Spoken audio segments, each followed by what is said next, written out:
Então, muitas vezes, é isso que nós temos que enxergar, coisas como essa, semelhantes como essa. Então, mas Deus havia levantado Jesus, o Messias, o Rabi, o Filho de Deus, o Cristo vivo. Ele veio como o maior investimento de todos os tempos. Deus, ele confiou, investiu no Filho dele, e através de Maria e José, que foi mãe, que foi pai, mas nasceu num lugar humilde. Deus, ele já fez assim para a pessoa não poder olhar e ser soberba às coisas da vida. E ele foi promovido pelo sangue, ele foi promovido pelo poder de Deus. Naquela época existia homens de Deus, discípulos, apóstolos, são homens de Deus, filhos de Deus, que foi fiel, submisso, como nós podemos ver Abraão, Isaac, Jacó, Eliseu, Estevão, Sansão. Existia homens de Deus. Então Deus, ele investiu no filho dele, sabendo que jamais ele ia vir negar o nome de Deus. Aí quando se passou o tempo, ele se formou rapaz, Deus permitiu que ele fosse lá, no local certo, mediante a bacia do Rio Jordão, aonde havia um profeta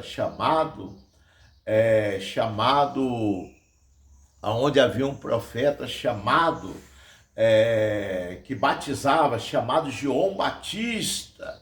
E João Batista, ele não tinha também um local certo, um lugar certo. Então Deus, ele fez as coisas paralelas, as coisas para corresponder com a verdade, com a realidade. João Batista andava no deserto, pregoando a mensagem da verdade, a mensagem de Deus, fazendo que as pessoas fossem até Deus e se convertessem através do seu ato de fé, da sua fala, da sua pregação, aonde que existia centenas de pessoas que passavam ali pela bacia do Rio Jordão, ouvindo o discurso e a pregação de João Batista, para poder se convertê-lo, passando pelas águas, aceitando o regulamento, a norma, da forma que tinha que ser. Então nesse momento havia chegado Jesus, o Filho de Deus, o Filho de Maria, o Filho de José, com seus 33 anos, aonde houve essa revolução, essa convenção na vida do Filho de Deus. Foi aonde que quando ele acabava de chegar, João Batista olhava, avistou o Filho de Deus. Foi aonde que o Filho de Deus chegava até ele, e João Batista tinha que fazer o seu dever de casa. O seu dever de casa era batizá-lo, mas ele, olhando, vendo o Filho de Deus, falou: mas Senhor, não sou digno de poder desatá-lo a sandália dos seus pés.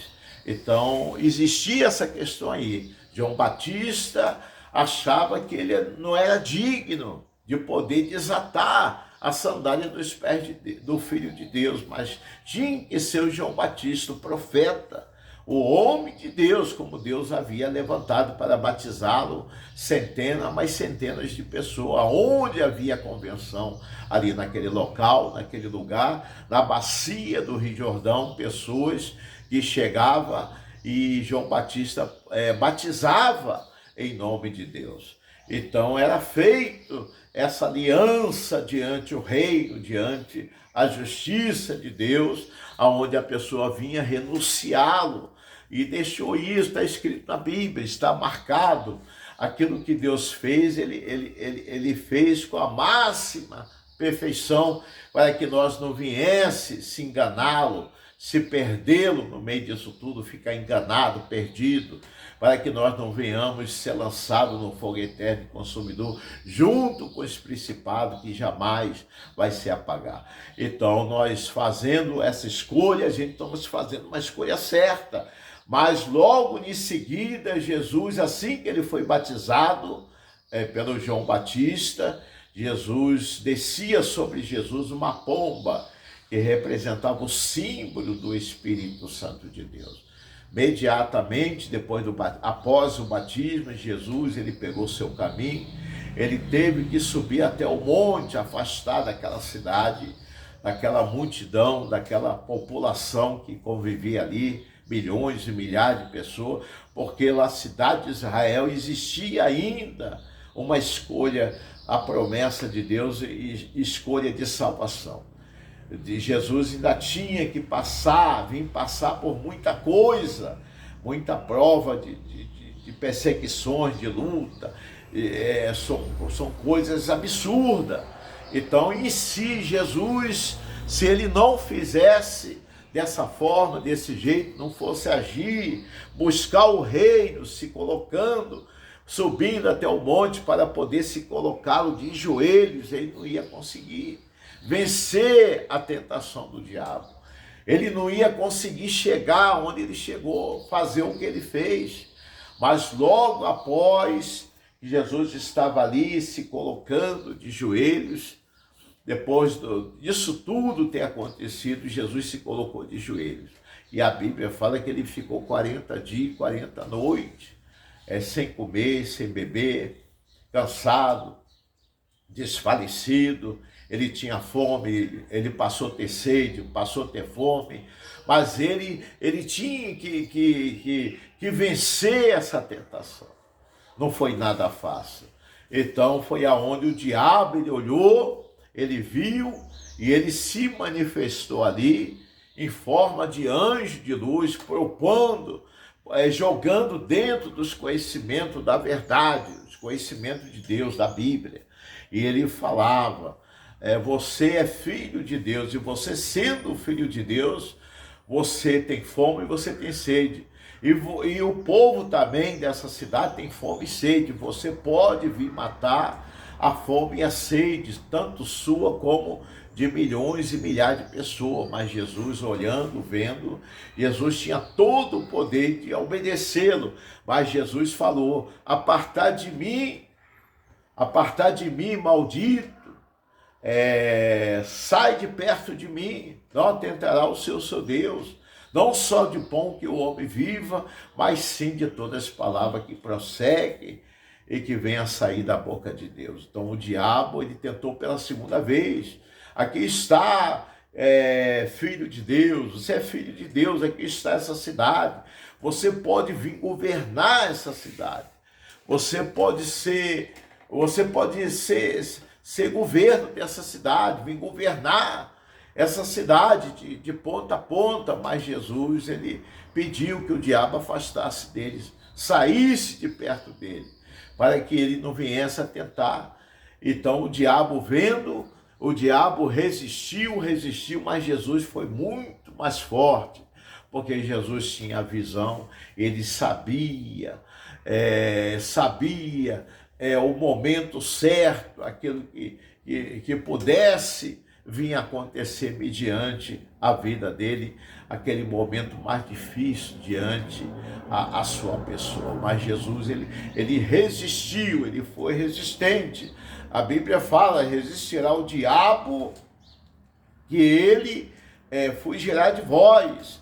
Então, muitas vezes é isso, meu amigo, minha amiga, você que tem sido meu seguidor, eu passo para vocês o conhecimento da verdade. Resiste, você que não aceitou, que você possa vir aceitar. Se você não obedeceu, que você possa vir a obedecê-lo. Que você não é salvo, que você venha a ser um salvo. Se você não se arrependeu, que você venha a se arrependê-lo. Muitas vezes você se pergunte no meio disso tudo, evangelista, mas para mim não tem mais jeito. Eu sou um desenganado da vida, porque eu cheguei a conhecer o Evangelho, eu batizei, aceitei, obedeci, mas só que eu acabei saindo, afastando. Eu sou uma pessoa que eu afastei. Você não é desviado, o desviado é o diabo, mas você tem chance, tem oportunidade, meu amigo. Sabe por que eu falo isso? Porque o diabo não quer que você obedeça, que você renuncie, que você obedeça os conhecimentos, o estatuto. Deus, ele não quer que você se levante. Deus, o diabo não quer que você se levante, mas o diabo quer que você fique aí de cabeça baixa, fez o que fez na sua vida, como Adão e Eva, mas só que Adão e Eva não houve jeito para ele, porque isso aí foi um passado. Mas quando Deus enviou o filho dele, como unigênito, que deu o filho dele, que ele derramou, deu a sua vida, derramando o sangue dele, sacrificando a carne, o corpo, a vida, a alma, a vida do Filho de Deus, Jesus, ele derramou do sangue dele, ele deu a vida dele. Ele foi pegado, ele foi espanqueado, ele foi bofeteado, ele foi escarrado, ele foi humilhado, ele foi mal falado, mal visto, ele foi rejeitado pela população, pelas pessoas, como ele veio ao mundo. Ele foi caluniado pelos religiosos, são pessoas religiosas que quando ele saía em missão junto com os discípulos, apóstolos, ele ganhava almas, ele pregoava os conhecimentos de Deus, da verdade, mediante a sociedade, e fazendo que as pessoas aceitassem ele como Salvador. Ele era o Cristo vivo, era o Salvador do mundo. Mas são os religiosos, tentavam desfocar, tentavam desfalecer, desanimá-lo, zombava dele. Você que é filho de Deus, você é filho do diabo, porque isso aí não se faz, porque Jesus fazia que os cegos enxergassem, que o mudo falasse, viesse a falar, que o cego viesse a enxergar, a ver. Jesus perguntava: o que você quer que eu te faça? Então, que eu veja, que eu fale, que eu ande. Então é isso, meu amigo. Então nós temos que crer nessa promessa de Deus, nós temos que crer na promessa do Espírito Santo,